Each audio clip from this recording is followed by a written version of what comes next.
Anda kembali menyaksikan berita utama di segmen Kompas Bisnis. Saudara, 3 bulan ke depan menjadi masa penentu ekonomi Indonesia. Untuk memutar ekonomi, pemerintah bakal royal belanja. Namun pengawasan anggaran pemerintah tak boleh sedikit pun lengah karena hantu korupsi masih bercokol.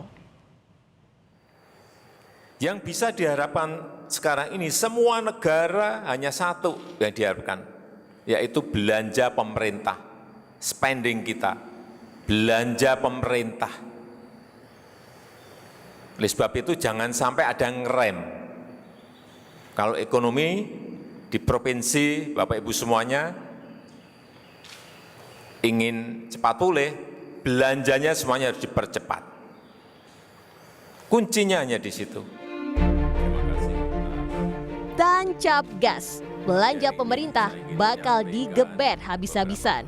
Tujuannya mengungkit ekonomi sepanjang Juli hingga September mendatang sebagai titik balik pemulihan ekonomi karena sulit menggantungkan ekonomi pada investasi dan sektor swasta kala pandemi.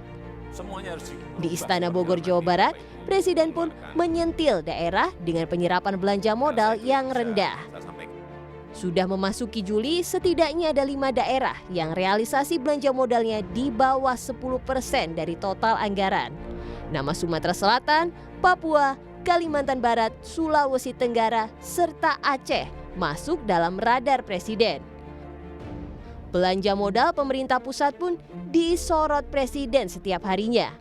Hingga Mei 2020, baru 16,14% anggaran belanja modal yang terrealisasi atau senilai 26,94 triliun rupiah.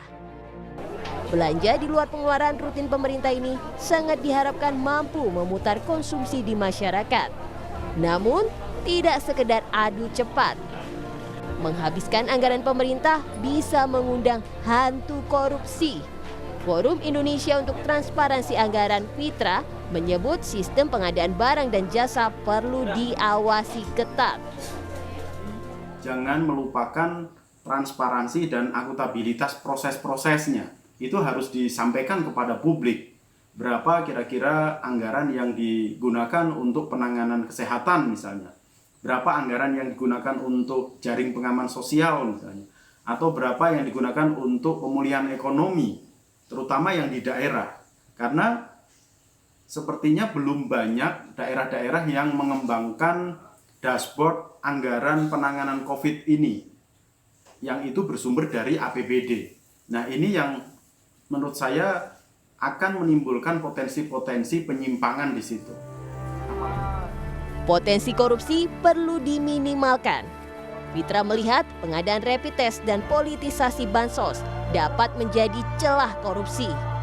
Senada dengan itu, pihak kepolisian kini tengah menyelidiki 55 kasus dugaan penyalahgunaan wewenang dan korupsi terkait dana bantuan sosial. Tim Liputan, Kompas TV.